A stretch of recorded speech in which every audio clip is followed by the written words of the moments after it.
প্রিয় নবীজিকে নিয়ে দুনিয়াব্যাপী প্রতিটি মুহূর্তে আলাপ চলমান এবং কিয়ামত পর্যন্ত তা অবিরাম চলতেই থাকবে। নবীজির শানে গান কবিতার মালা গাঁথা হয়েছে কত শত, নবী জীবনের ছবি আঁকতে কলম লাগিয়েছে কত হাজার পৃষ্ঠা, তবু যেন শেষ হয় না তার বর্ণনা, তবু ফুরায় না তাকে আরো গভীরভাবে জানার আকুতি।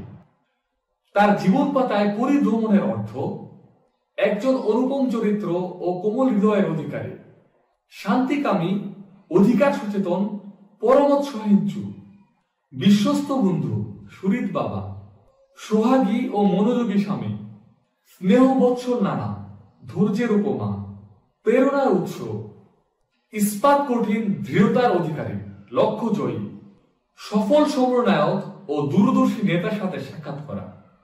তাকে পাঠের অর্থ হলো একটা সার্থক বিপ্লব ও সোনালী সভ্যতার নির্মাণকে খুঁটিয়ে খুঁটিয়ে দেখা। তাকে খোঁজার অর্থ হলো নিজেকে ভেঙে নববীজ হাতে নতুন করে গড়ার আকাঙ্ক্ষা। সেই আকাঙ্ক্ষা থেকে আয়োজিত হয়েছিল বিশ্ব সিরাত গ্রন্থ রচনা প্রতিযোগিতা 1976।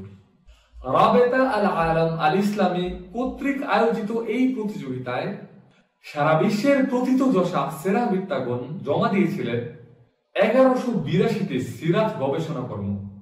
বিশ্ব আয়োজনের সেই সমাহার থেকে দ্বিতীয় স্থান অধিকারী সিরাত গ্রন্থের নাম খাতামুন নবিয়্যিন।